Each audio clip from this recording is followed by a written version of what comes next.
सासू माँ की नई सहेली। प्रिया किचन में चाय बना रही होती है और सुमन ड्राइंग रूम में बैठकर मजे से टीवी देख रही होती है। घंटी बजती है। प्रिया, जरा देखना तो कौन आया है। देखती हूँ मम्मी जी।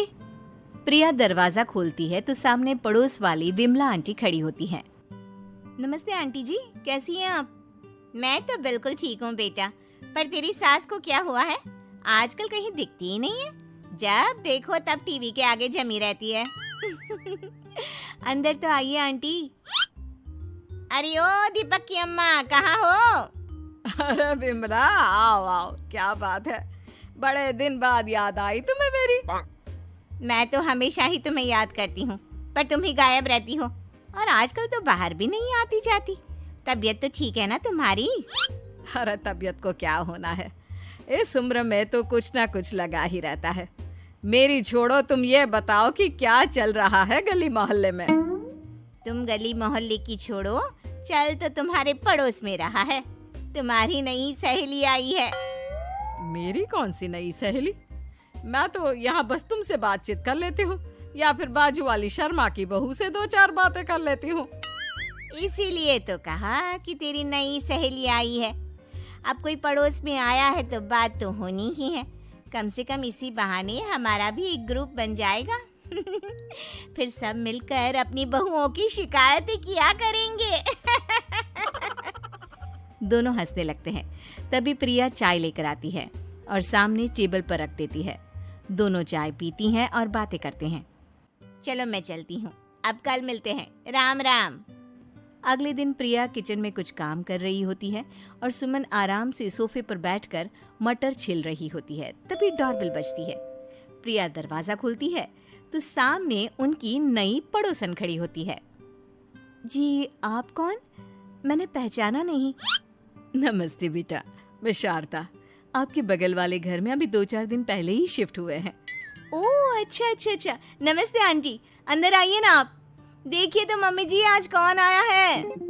इतना कहकर प्रिया किचन में चाय बनाने चली जाती है। नई पड़ोसन को घर पे देखकर सुमन थोड़ा हैरान हो जाती है। नमस्ते बहन जी, मैं शारदा, आपकी नई पड़ोसन। अच्छा, आप हैं हमारी नई पड़ोसन। आइए आइए, और बताइए कैसी हैं आप? जी बिल्कुल ठीक हूँ। वो दरअसल घर पर छोटी सी पूजा रखवाई थी, बस उसी का प्रसाद देने चली आई।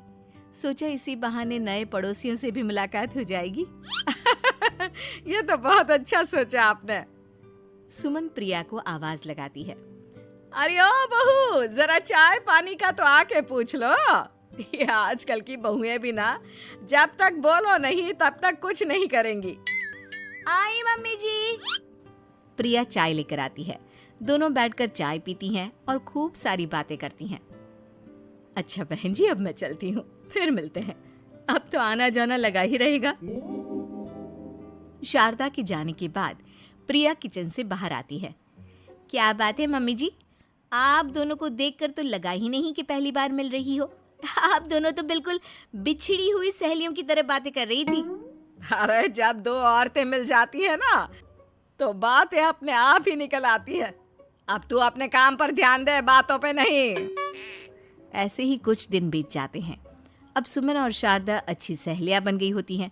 दोनों एक साथ मंदिर जाती, मार्केट जाती और कभी कभी तो विमला भी इनके साथ मिलकर खूब हंसी ठिठोली करती।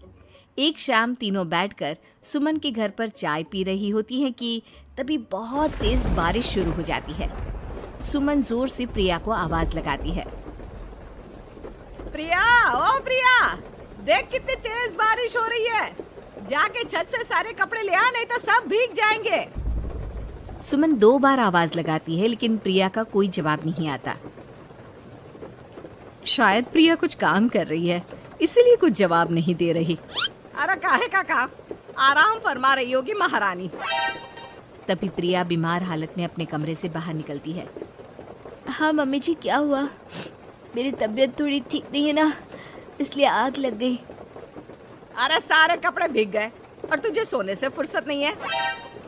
सबके सामने सुमन के मुंह से ऐसी बातें सुनकर प्रिया उदास हो जाती है और छत से कपड़े उतारने चली जाती है।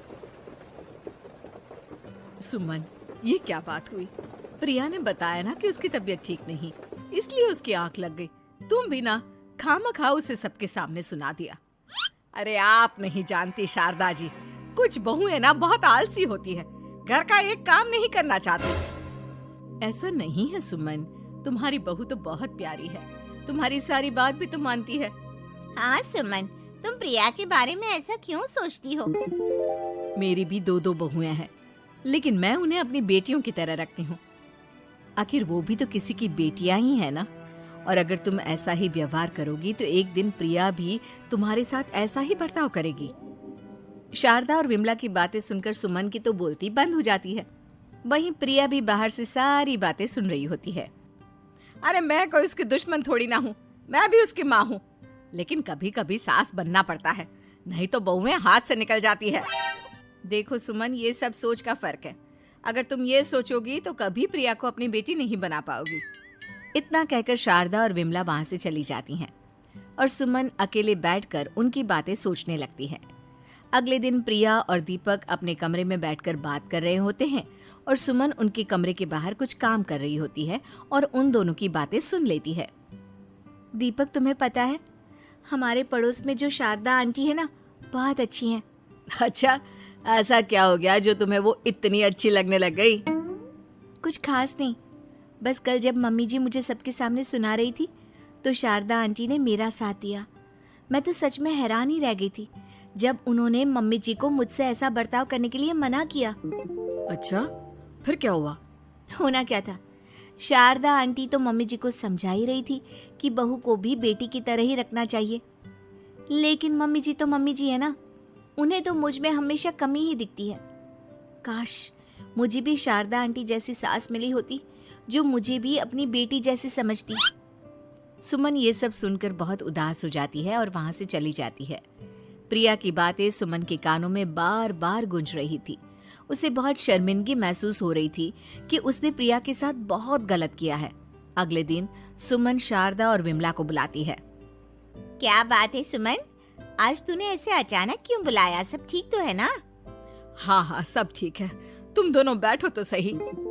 तब तक दीपक और उसके पापा भी आ जाते हैं। प्रिया, तुम भी आ जाओ। क्या हुआ मम्मी जी, आपने बुलाया? हाँ प्रिया बेटा, मैं आज सबके सामने तुमसे माफी मांगना चाहती हूँ।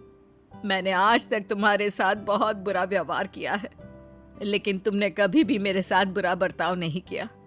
मुझे अपनी गलती का एहसास हो गया है, हो सके तो मुझे माफ कर देना। प्रिया अपनी सास की बातें सुनकर हैरान हो जाती है। उसकी आंखों में आंसू आ जाते हैं। प्लीज मम्मी जी, आप मुझसे माफी मत मांगिए, मैं भी आपकी बेटी ही हूँ। वैसे एक थैंक यू तो मेरी नई सहेली को भी बनता है, जिसकी वजह से मुझे मेरी गलती का एहसास हुआ। शारदा बहन, आपका बहुत बहुत शुक्रिया जो आपने मेरी आंखें खोल दी। अरे क्या सुमन, तुम भी ना। तो फिर इसी बात पर चाय और पकोड़े हो जाए? हाँ, क्यों नहीं।